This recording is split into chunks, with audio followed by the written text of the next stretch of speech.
One Union cavalryman who stole his colonel's whiskey and replaced it with tea, then watched the colonel issue sober orders for the first time in a year and got promoted for good behavior, was the kind of story my grandfather used to tell to make me think history was just a series of stupid, lucky accidents.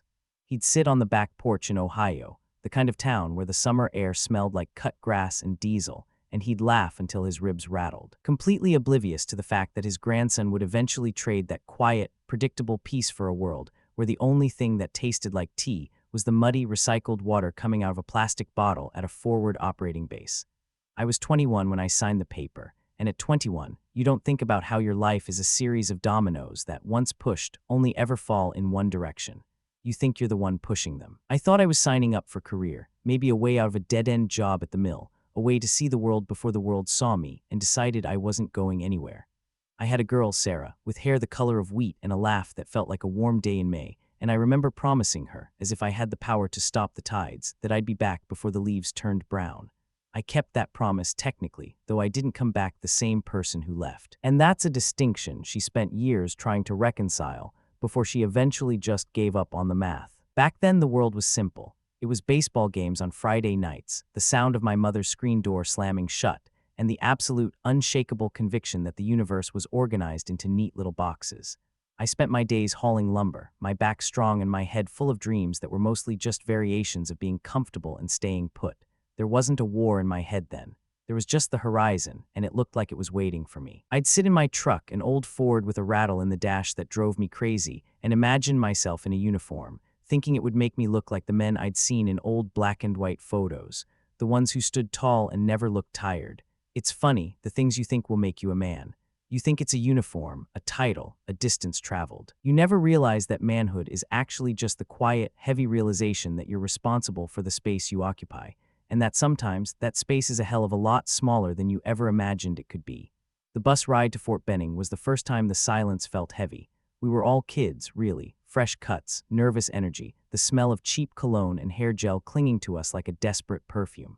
Nobody talked much. We were all trying to project an air of confidence, but if you looked around, you could see the flickers of doubt in everyone's eyes. We were being forged, or at least that's what the drill sergeants told us, screaming into our faces until the sound of their voices replaced our own inner monologues. I remember the first time I held an M4. It felt heavy, a cold mechanical weight that seemed entirely disconnected from my hands. I'd fired rifles before with my dad, hunting deer in the scrub brush, but this was different. This wasn't about dinner, it was about distance. It was about creating a buffer between yourself and the rest of the world. I didn't know then that the buffer would eventually become a wall, and that I'd be trapped on the other side of it, looking out at a life I no longer recognized.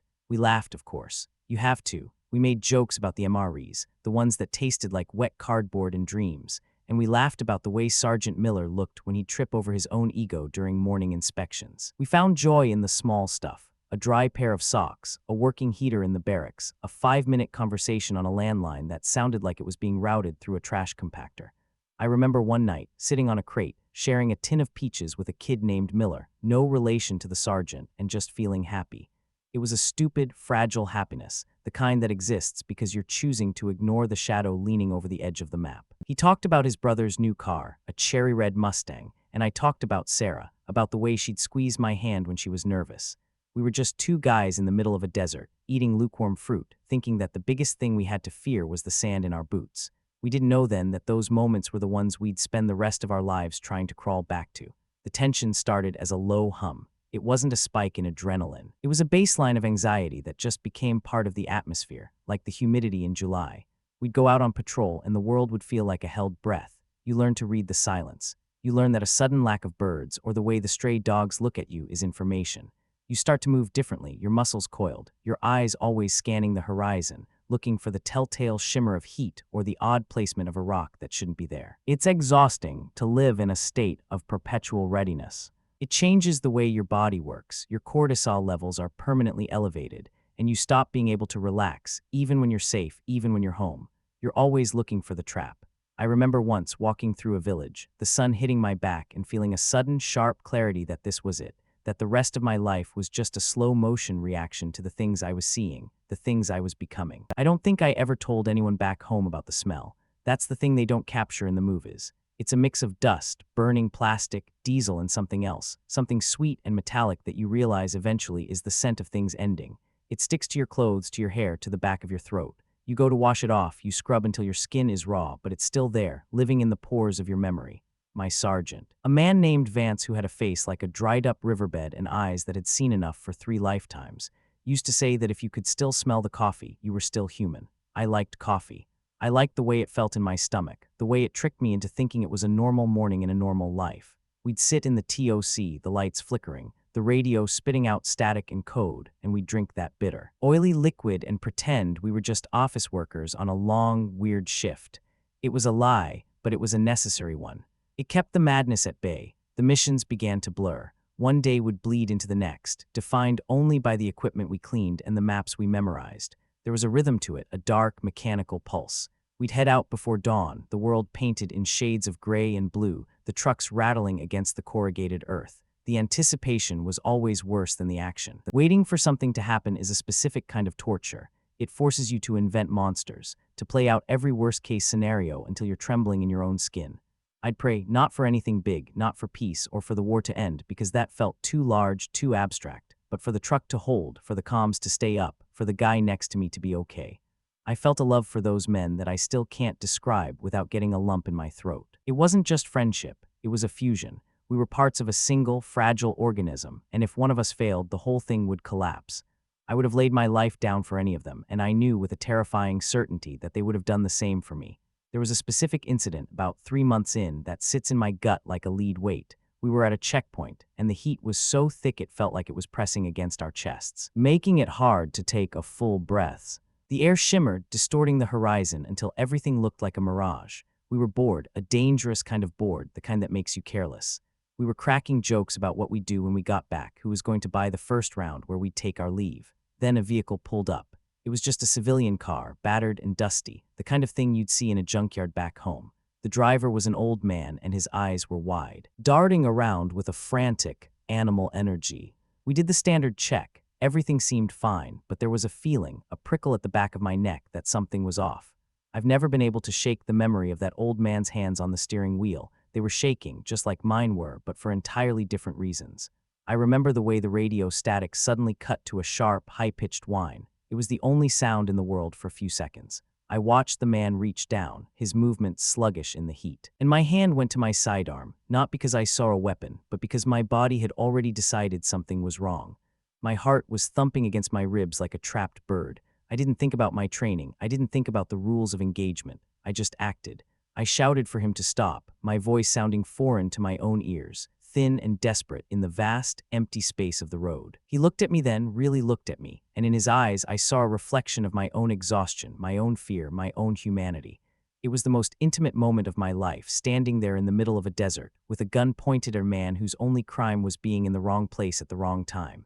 He didn't stop. He couldn't. That's when the world shifted. It wasn't a sudden explosion, though that happened later. It was the realization that everything I'd believed about the world, the boxes, the rules, the idea that good and evil were distinct, manageable things, was a lie. The horror wasn't in the violence, it was in the necessity of it. It was in the realization that I was the one who had to make the choice, and that no matter what I chose, someone was going to pay the price. I stood there, my finger on the trigger, the air filled with the smell of gasoline and sweat, and I waited for the world to end. I wanted it to end. I wanted the sky to open up and tell me what the hell I was doing there. But the sky just stayed blue, uncaring, and the silence stretched out, longer and deeper than I had ever known it could be. We made it through that day, but the day didn't make it through us. We went back to the base and we sat in the dark, the weight of what had almost happened hanging over us like a shroud. Nobody talked about it. We just sat there, cleaning our gear, the sound of metal on metal the only thing filling the void. I kept looking at my hands, expecting them to be different, but they looked exactly the same. That was the most terrifying part. You go through something that changes your soul, something that turns your life inside out, and the next morning you still have to wake up and brush your teeth. You still have to do your job. You still have to find a way to exist in a reality that you now know is fundamentally broken. The last few weeks of that tour were a descent into a kind of madness I didn't know existed. The mission orders grew more frequent, more dangerous, and less coherent. We were exhausted, our bodies failing us, our minds fraying at the edges. Every patrol felt like a gamble, and every return to the base felt like a hollow victory. I remember standing in the shower, the water barely a trickle, trying to wash off the day, and feeling like I was trying to wash off a layer of my own skin. I looked in the small, cracked mirror and didn't recognize the person looking back. The eyes were older, the lines around the mouth deeper. The expression one of someone who had seen behind the curtain and hadn't liked what he found. I wanted to call Sarah, to hear her voice, to tether myself back to the world I came from, but every time I picked up the phone I couldn't speak. What could I say? How do you explain the smell of death to someone who thinks war is just a line on a news report? The end of the tour was a strange, surreal experience. We were processed out, signed papers, turned in our gear, and then suddenly we were on a plane, moving through the sky toward home. I spent the entire flight watching the clouds, feeling a sense of dread that I couldn't name. I was going back to the life I had left, the mill, the screen door, the girl with the wheat-colored hair, but I knew I wouldn't be able to fit back into it. The pieces had changed shape. The world back home was still playing by the old rules, but I was living in a new, harsher reality, and I had no idea how to bridge the gap. I sat in the seat, my hands clasped together so tightly my knuckles turned white, and I prayed that I was wrong. I prayed that I could just wake up, that the last year had been a fever dream, that I was still the kid in the Ford truck, worrying about nothing more than a rattle in the dash. When the plane finally touched down on American soil, there was a collective sigh of relief, but I didn't feel it. I felt a profound, aching emptiness. I walked off the plane and into the terminal. The air conditioning hitting me like a physical blow, and the sound of civilian chatter was overwhelming. It was all so bright, so loud, so oblivious. I walked through the crowd, an outsider in my own country, watching people hug their families, laughing, arguing about nothing, living in a world that didn't know what had happened just a few thousand miles away. And then I saw her. Sarah was standing near the gate, her hands tucked into her pockets. Her hair pulled back in that way I used to love. She looked the same, and that made me want to cry. She didn't have the shadow in her eyes. She didn't have the weight in her bones. She was still the girl from the porch, and I was someone else entirely. I walked toward her, each step feeling like I was crossing a frozen lake, the ice thin and cracking under my boots. I could see the moment she saw me. Her face lit up, a genuine, joyful smile, and for a second I felt a surge of hope, a desperate, childish need to be the person she remembered. I reached her and she wrapped her arms around me, holding me tight, and I felt the warmth of her body, the familiar scent of her shampoo. I stood there, letting her hold me, but I couldn't reach back. My arms were heavy, my hands unresponsive. I was caught in the middle of a memory, the sound of the radio static, the smell of the dust, the feeling of the trigger under my finger, all rushing back at once. I was home, but the part of me that mattered was still sitting in that desert. In that truck, waiting for the sky to fall. We went home, and the house was exactly how I remembered it. The same pictures on the wall, the same squeak in the floorboard, the same light filtering through the kitchen window. It was a museum of a life I no longer lived. I spent the first few nights sitting in the living room in the dark, watching the streetlights flicker against the ceiling. I couldn't sleep. The silence was too loud. Every creak of the house, every sound from outside, sent my heart racing, my hand reaching for a weapon that wasn't there. I was a stranger in my own bed, a ghost in my own home. And Sarah, God help her, she tried. She made coffee, she asked about my day. She tried to fill the silence with talk of the neighborhood and the weather, but I couldn't participate. I was in a different time zone, a different dimension. The guilt was the worst part. The guilt of surviving when others didn't. The guilt of sitting in a soft chair while Miller was out there, or buried, or whatever the hell happened to him. The guilt of being home when I knew, deep down, that I was never coming back. I'd watch Sarah move around the kitchen, her movements fluid and purposeful, and I'd feel like a betrayal. I was a lie. I was a monument to a sacrifice she didn't understand, a souvenir of a war she hadn't fought. I wanted to tell her, to strip it all away and lay the raw, ugly truth at her feet, but I couldn't. I couldn't break the glass. I couldn't ruin the only thing I had left that felt like a bridge to who I used to be. Then one night, about 3 weeks in, I found myself sitting at the kitchen table, the coffee long since gone cold, listening to the hum of the refrigerator. It was 2 a.m. and the world felt like it had stopped. I picked up a book, something old and worn from the shelf, and as I opened it, a folded piece of paper fell out. It was a note written in my own handwriting, dated the day before we deployed. It was a list of things I wanted to do when I got back: go to a baseball game, buy a boat, take Sarah to the coast. I read it and I started to laugh. It wasn't a happy laugh. It was a harsh, jagged sound that filled the empty kitchen and left me feeling hollowed out. I looked at that list, that inventory of a dead man's dreams, and I realized that I couldn't do any of them. I wasn't the man who wrote that note. I didn't want a boat. I didn't care about the coast. I just wanted to be able to close my eyes without seeing the desert. I was still sitting there, the paper in my hand, when I heard a sound from the porch. It was the mailman, early as always, dropping a stack of letters into the box. I stood up, my legs stiff, and walked to the door. I pulled the mail out, flipping through the bills and the junk until I saw a package. It was wrapped in heavy brown paper, with a return address I didn't recognize. My hands started to shake. I didn't know why, but I knew with that same terrifying certainty I'd felt at the checkpoint, that what was in that box was the end of the life I was currently trying to live. I took it to the kitchen table, the knife from the drawer feeling cold and heavy in my palm. I hesitated, the silence of the house pressing against my eardrums, and I looked at the kitchen door, wondering if Sarah was awake, if she could hear the ragged rhythm of my breathing. I knew I should walk away. I knew I should just throw it in the trash and go to bed, but I didn't. I cut the tape. The paper peeled back and I looked inside the box. I didn't breathe. I just stared, and in that moment the last of the silence broke. I didn't expect to see a dog tag inside that box, not after all this time, and certainly not with that name etched into the metal. It was Miller's. The silver was dulled by oxidation. The chain knotted in a way that reminded me of the mess we used to make of our gear when we were too exhausted to care about anything but the bottom of a sleeping bag. I picked it up, and the metal was cold, heavier than it had any right to be. It pulled at my palm like a magnet, a dead weight that seemed to anchor me right there to that kitchen chair in the middle of an Ohio night. I hadn't seen Miller since the day the world decided he wasn't going to walk out of that valley with the rest of us. We were supposed to be the ones who made it. That was the pact, wasn't it? The kind of unspoken, desperate contract you sign with the guy eating peaches next to you when the mortar fire gets close enough to rattle your teeth. We weren't supposed to be here, years later, touching the ghosts of each other in cardboard boxes. My hand started doing that thing again. That rhythmic, twitching spasm I'd been hiding from Sarah. I dropped the tag on the table, and the sound it made, that sharp, flat ping against the formica, felt like a gunshot in the quiet house. I looked at the kitchen door. The hallway was dark, save for the faint, sickly glow of the street lamp coming through the blinds, painting bars of light across the floor.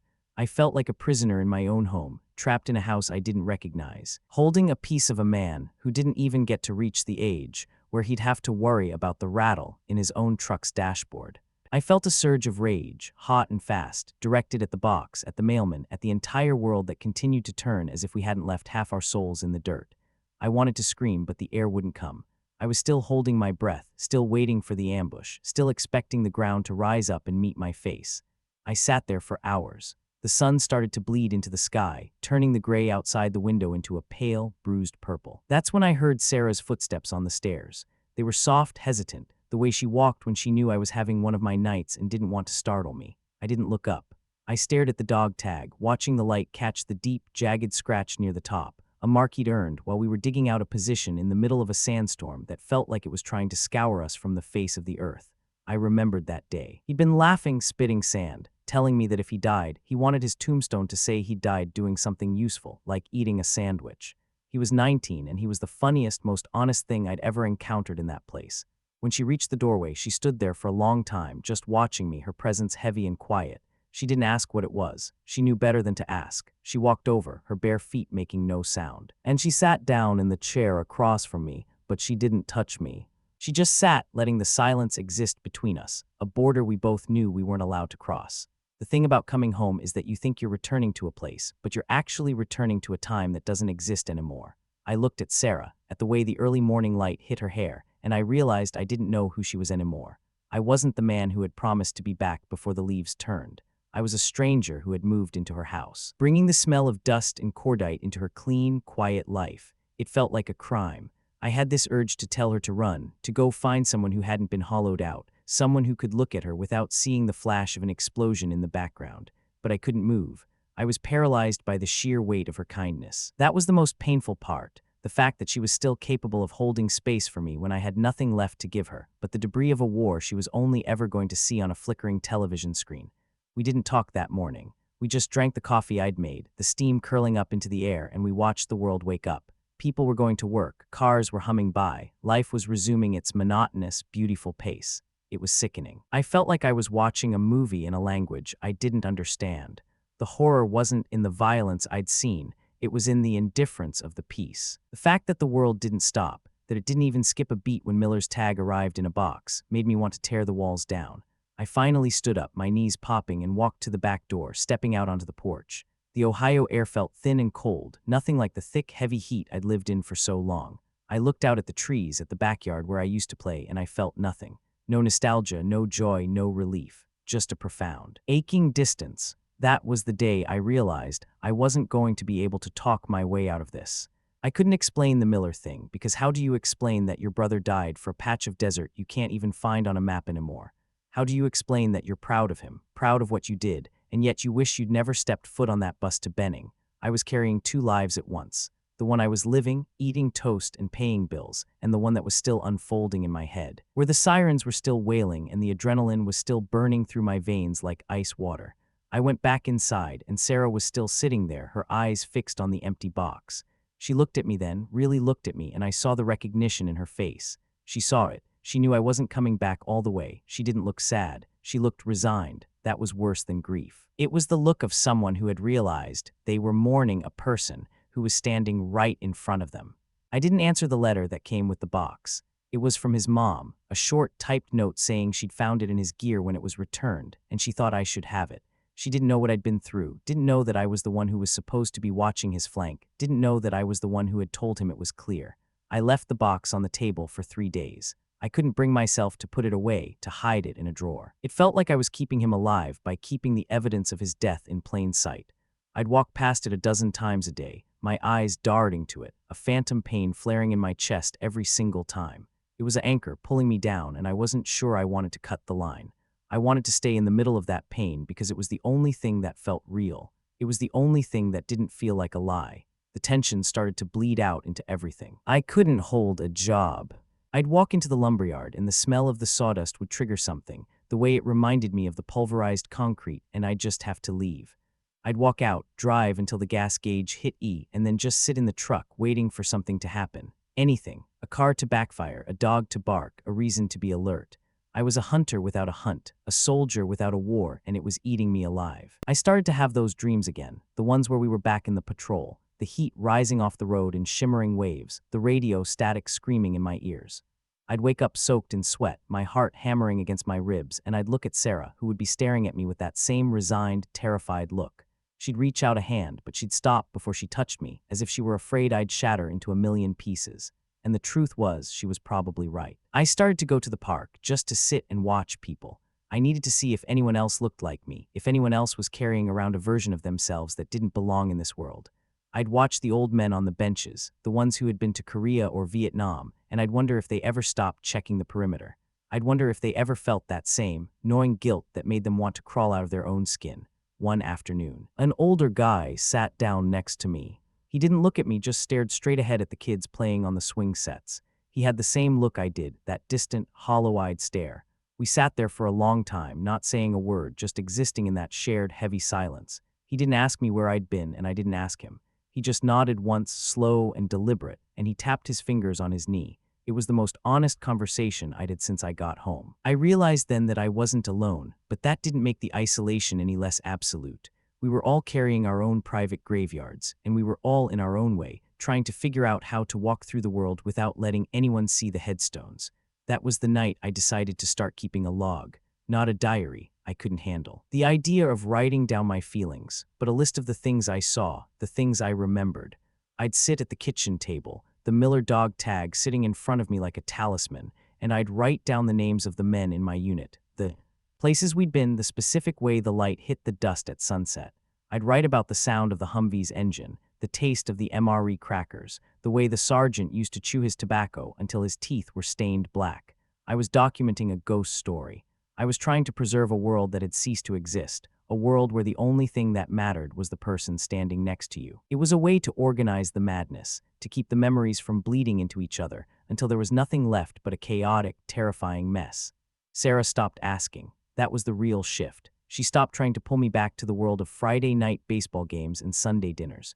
She accepted that I was a traveler, someone who was only physically present, someone whose mind was constantly patrolling a road 6,000 miles away. She'd bring me coffee, she'd sit in the same room with me while I wrote, and she'd just let me be. It was the greatest act of love I'd ever experienced, and it was also the hardest to witness. I was taking her life, using her grace to hide from the reality of my own. I looked at her sometimes, and I saw the girl I'd left behind, and I felt a pang of such deep, agonizing regret that I had to look away. I had stolen her youth, or at least the version of it she had intended to share with the man who went to that mill, not the one who had seen what I had seen. I began to understand slowly that the mission wasn't over. The mission had just changed. It wasn't about clearing a sector anymore. It was about surviving the return. It was about reconciling the man I was before with the man I had become. It was about finding a way to integrate the horror and the pride, the fear and the love into a single, cohesive human experience. I didn't know if it was possible.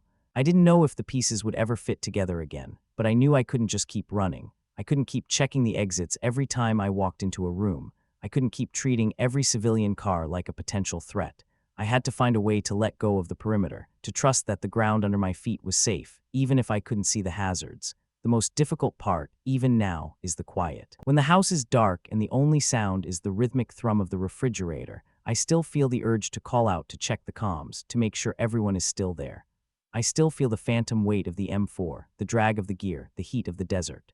And then I'll see the dog tag on the dresser, and I'll remember Miller, his face split into that wide, easy grin, his voice saying something stupid about a sandwich. And I'll realize that the only thing I can do is keep the memory alive, to be the one who remembers, to be the witness. That is the burden I carry. Not the war itself, but the memory of the men who didn't come back, the men who, for a brief, beautiful moment, were more real to me than anything else in the world.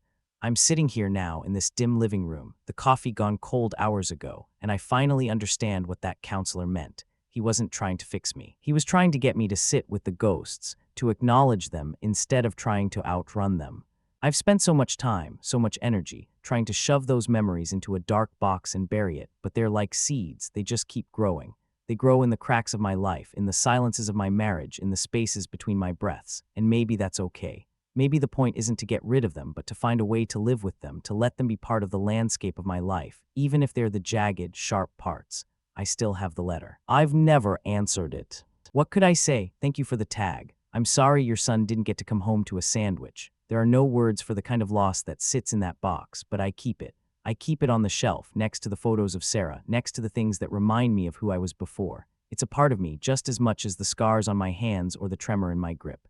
It's the truth of my experience, the cold, hard, inescapable truth. And I'm finally, after all these years, able to look at it without wanting to scream. I'm finally able to acknowledge the man I used to be, the man I was forced to become, and the man I'm still trying to piece together. There's a shift, I think, a slow, grinding turn of the gears. I don't check under the car anymore. I don't scan the perimeter when I walk into a grocery store. I'm still here, still standing, and that has to count for something. I've got this life, this messy, complicated, beautiful life, and I'm going to do my best to inhabit it, even if a part of me is always going to be walking that patrol in the desert. I owe that to Miller. I owe that to myself. I owe that to the kid who stood on that porch in Ohio and thought he was going to save the world. The world didn't need saving, maybe. Or maybe it did, and I was just looking at the wrong map. But I'm here, and for now, that's enough. I remember the day we got word. Not the day he died, but the day the unit found out. The silence wasn't a lack of sound. It was a physical weight that pressed down on the entire base. We were in the middle of a briefing, the sergeant talking about coordinates and logistics when the radio cracked open. The voice on the other end was too calm, too detached, the kind of professional, clipped tone that makes you want to reach through the airwaves and choke the speaker. He gave the location, a series of numbers that I knew by heart, and he said the words that changed everything. We didn't shout, we didn't cry. We just sat there, our bodies rigid, our faces masks of stone. We were soldiers and we were taught to process, to move, to execute. But inside, I felt like a bridge had collapsed, leaving me stranded on the other side of a chasm I didn't know how to cross. The aftermath was a surreal blur. We didn't have time to mourn. We didn't have time to process. We had a mission to complete, and we had to do it with one less man. One less set of hands, one less voice to break the monotony. We went out the next morning, the sun beating down on us with an intensity that felt personal, and we walked the same roads, hit the same checkpoints, faced the same threat. But the world was different. It was smaller, darker, more dangerous. We were ghosts, moving through a landscape that didn't care about our grief, our loss, our shattered brotherhood. Every noise, every movement, every shadow seemed pregnant with the threat of death. We were walking on eggshells, each step a gamble, each breath a prayer. I remember watching Vance, the sergeant, as he navigated the days after. He'd lost men before, I knew, but this time felt different. He was quieter, his eyes deeper, his movements more deliberate. He'd walk the perimeter at night, the moonlight casting long, weird shadows on the ground, and he'd look at the horizon with such longing that I felt like an intruder just by looking at him. He was grieving, not just for Miller, but for the entire world he had lost, the world that allowed for the existence of things like that. He was a man who had built his life around the concept of duty, and he was realizing that duty didn't protect you from the reality of the horror. He was a good man, a strong man, and he was breaking under the weight of it all. I wanted to tell him that I understood, that I saw him, but we didn't have the language for that. We only had the work. The missions were the worst. We'd be out on patrol, the hum of the Humvee's engine the only sound in the world, and I'd look at the empty seat where Miller used to sit. I'd see his gear, his pack, the small, stupid things he'd left behind, and I'd feel a wave of such intense, visceral longing that I could barely keep my hands on the wheel. I'd imagine him there, cracking a joke, complaining about the heat, offering me a piece of his ration, and then I'd blink, and the reality of the empty seat would hit me all over again, sharper and harder than before. It was a torture, a repetitive, grinding mental torture. I was living in two worlds, the one where he was gone and the one where he was still sitting right next to me, and the friction between them was tearing me apart. The horror of that final patrol is etched into my brain like a brand. We were moving through a narrow pass, the walls of rock rising up on both sides, and the air felt like it was charged with electricity.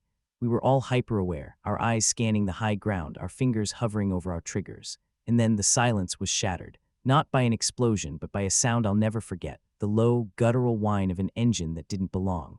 It was a truck, coming around the bend, and it was moving way too fast. I felt the warning deep in my gut, a primal, ancient instinct that screamed at me to move.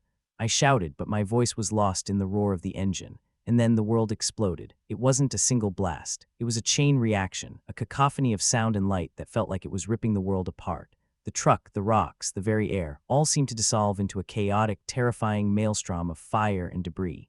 I remember the impact. The way the world seemed to tilt on its axis, and then the silence.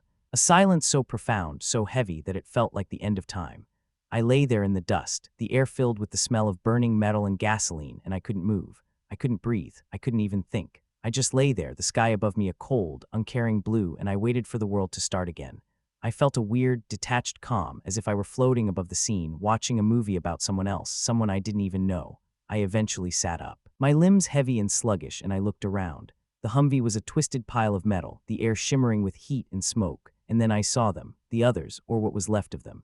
It was a scene of such horrific, absolute destruction that I felt my mind start to shut down. I had to, or I would have snapped right there.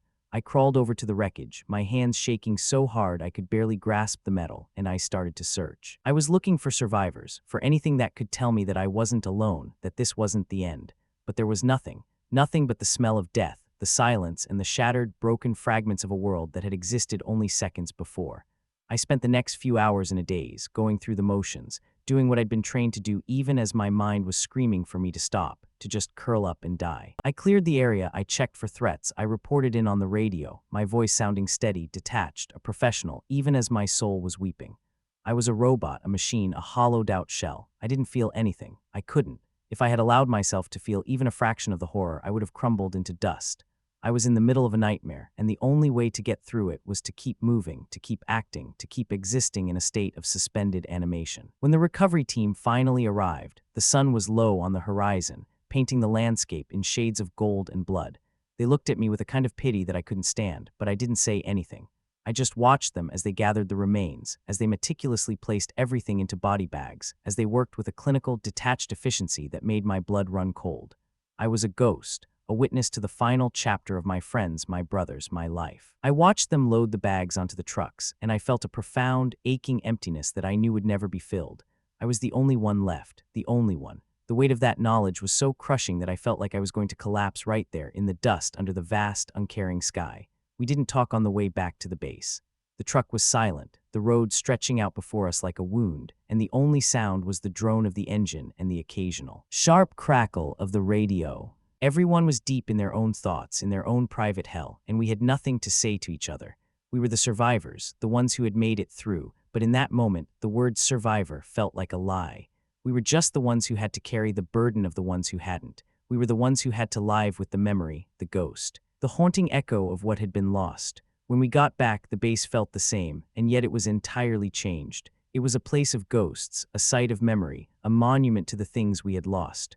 I went to my bunk, and I sat there for a long time, staring at the wall, the silence of the room pressing against my eardrums. I could still see the scene, the fire, the dust, the broken metal, the hollow, staring eyes of the men I had known and loved. It was a loop, a repeating, endless, terrifying loop. I couldn't stop it. I couldn't escape it. I was trapped in that moment, in that place, in that state of absolute, unadulterated, blinding horror. I stayed there for 3 days. 3 days of darkness, of silence, of the same repeating images that burned behind my eyelids every time I tried to sleep.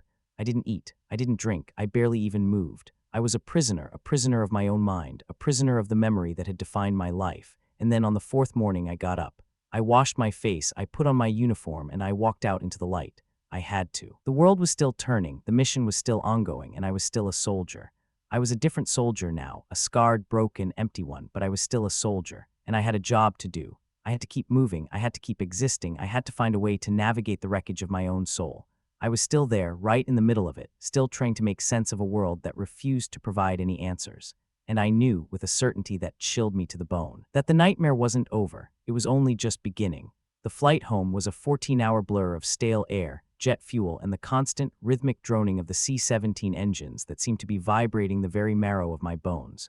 I sat in that canvas sling seat, knees pulled to my chest, staring at the back of the head of the man in front of me, listening to the silence of the soldiers around me. Nobody spoke. We were all huddled inside our own heads, watching the world fade away below us, trying to figure out how to fold ourselves back into the shapes we used to be. My mind kept jumping back to that road, that specific stretch of sand where the heat used to shimmer like a mirage, and I kept seeing the truck, that stupid, fast-moving truck, over and over until my vision blurred. I was 30,000 feet in the air, crossing an ocean, and yet I was still trapped in that pass, waiting for the blast that had already happened. I didn't sleep. I just watched the horizon, waiting for a sunrise that felt like it would never come, wondering if the man who was going to walk off that plane was even remotely related to the kid who had kissed his girlfriend goodbye at the bus terminal 2 years ago. When we finally touched down on American soil, the air was different. It smelled clean, crisp, and devoid of the dust and decay that had become my reality. Walking off that ramp was the strangest experience of my life. I felt like a ghost returning to a house he wasn't sure he still owned. I looked at the people in the terminal, the families waiting with signs and balloons, and I felt a wall of glass between me and them. They were living in a different dimension. They were celebrating a homecoming, and I was just trying to remember how to walk without feeling the urge to drop to the ground every time a door slammed. I saw Sarah near the gate. She looked the same, and that hurt. It hurt because it meant the world had moved on without me, that she had lived through 2 years of days while I had been stuck in one long, perpetual second. She saw me and her face broke, that look of relief and terror washing over her all at once, and when she ran to me, I didn't know how to hold her. I felt brittle, like I was made of glass, and one wrong move would shatter me into a million pieces. She hugged me so tight I couldn't breathe, and in that moment I realized that the distance between us wasn't just physical. It was a gulf, a vast, empty canyon that I wasn't sure I could ever cross. The first night in our apartment was the worst. Everything was too quiet. The house didn't hum with the constant background noise of the bass. It was silent, deathly silent. I laid in our bed, staring at the ceiling, listening to Sarah's breathing, and my body was coiled like a spring. Waiting for the siren, waiting for the call, waiting for the sky to fall. I kept waking up in a sweat, my hand reaching out to grab a rifle that wasn't there, my ears ringing with a sound that didn't exist. I eventually went out to the kitchen, the floorboards creaking under my feet like bones, and I sat in the dark, watching the street lamp light filter through the blinds. I was home, safe, surrounded by all the things I had dreamed about for months. And I felt nothing but an overwhelming, hollowed-out ache. I was a stranger in my own life, an intruder in a world that was supposed to be mine, and I knew right then that I wasn't really home. I had brought the war with me in my skin, in my reflexes, in the way my heart skipped a beat at the sound of a passing car. The weeks that followed were a grind of trying to be normal. I'd go to the store, and the aisles would feel like claustrophobic traps. I'd be at the dinner table, the smell of cooked meat reminding me of MREs, and I'd just stop, fork halfway to my mouth, unable to process the luxury of the food in front of me. Sarah was a saint, but she couldn't fix what was broken because I didn't even know how to name the damage.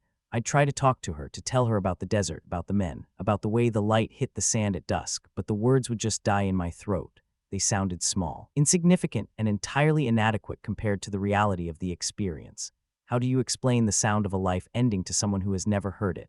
How do you explain the feeling of losing your brothers to someone who thinks war is just a headline on the evening news? I eventually just stopped trying. I became a ghost in my own home, a man who showed up for dinner and sat on the couch, but whose mind was always somewhere else, always walking that same cursed road. I remember the first time I laughed after coming back. We were at a barbecue, the summer air thick and humid, and someone made a joke about something stupid. A football game, I think, and I let out this sharp, jagged laugh. It didn't sound like me. It sounded hollow, metallic, and it stopped just as quickly as it started. The people around me didn't notice, but I did. I looked at them, these men and women who had no idea what it meant to hold a piece of a friend in your hands, and I felt a sudden, sharp spike of resentment. I felt guilty for laughing, guilty for being alive, guilty for the fact that I was drinking a beer in a sunny yard while they were buried in a box 6,000 miles away. I walked away, went to the garage, and just sat there shaking until the feeling passed. That was the day I realized I wasn't going to get back to who I was. That man was gone, buried in the desert, and I was just the survivor, the one who had to carry the shadow of the man who should have been standing there instead. The VA was a beige room with fluorescent lights that buzzed with a sound that made my teeth ache. I sat there with other men who all had the same 1,000-yard stare, the same restless, twitching hands, the same way of leaning back so they could keep an eye on the door. We didn't talk much. We just sat there, our bodies vibrating with a tension that never quite left us. I tried the group sessions, the talk therapy, the medication that turned the world into a dull, gray blur. Some of it helped a little in the way that taking an aspirin helps a broken leg.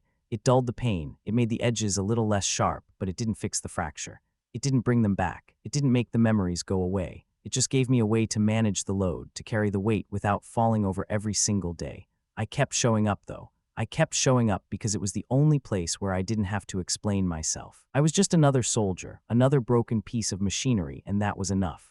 Years have passed, and the edges of the nightmare have started to soften. They haven't gone away, they never will, but they don't consume me the way they used to. I still have the bad nights, the nights where the silence is too loud and the darkness is too thick. I still check the perimeter, though not as often. I still feel that phantom weight in my hands, that need to be ready, that instinct to protect. Even when there's nothing to protect against, but I've learned to live with it. I've learned to accept the damage as part of the geography of my life. I've got a job now, one that keeps me busy, and I've got Sarah, who is still there, still waiting, still loving the man I've become, even if he's not the one she signed up for. I've found a kind of peace, a quiet, fragile, hard-won peace. It's not the life I imagined, but it's the life I have, and I'm finally able to appreciate the small things, the taste of coffee in the morning, the feel of the sun on my face, the sound of the wind in the trees.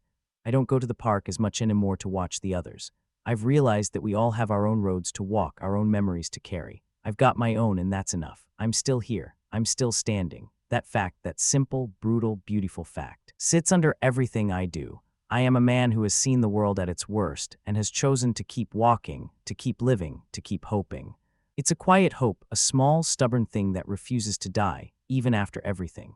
It's the hope that maybe, just maybe, all the pain and the loss and the horror will eventually add up to something, that the lessons I've learned will be worth the price I paid. I don't know if that's true, but I believe it, and in a world where belief is hard to come by, that's enough to get me through the day. I look at the dog Tag sitting on my dresser every night before I go to bed. It's a bit of metal, a small, cold, oxidized thing, but it carries the weight of 1,000 stories. It reminds me of who I was, who I lost, and who I've become. It's my anchor. It keeps me grounded in the truth of my experience, and it prevents me from drifting away into the lie of a normal, easy life. I don't hide it anymore. I don't shove it into a dark corner. It sits there in the light, a silent witness to the man I was and the life I've earned. And when I close my eyes, I don't see the desert anymore. I see the face of the man who sat next to me and laughed about a sandwich, and I feel for a fleeting moment a sense of gratitude so profound it almost brings me to my knees. I had that. I had the privilege of knowing him, of fighting alongside him, of loving him in that way that only soldiers know, and that in itself is a victory. My life now is defined by these small, quiet American moments. Today, I was in the backyard, fixing the fence that the winter storms had knocked loose.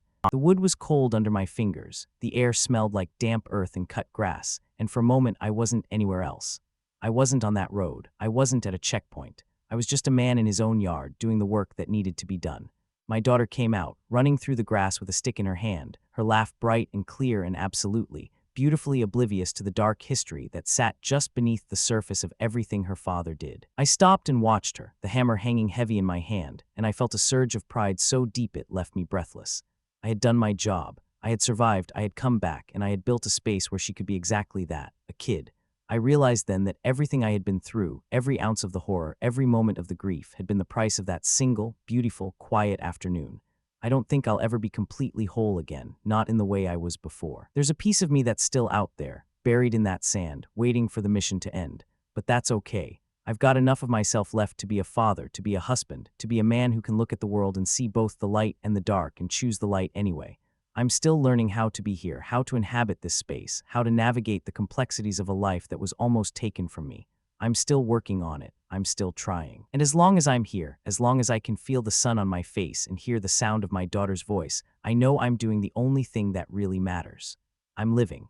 I think about the guys sometimes, the ones who didn't make it, the ones who are just names on a wall in a park somewhere. I hope they know. I hope they know that I'm still carrying the torch, that I'm still remembering, that I'm still living the life they were denied.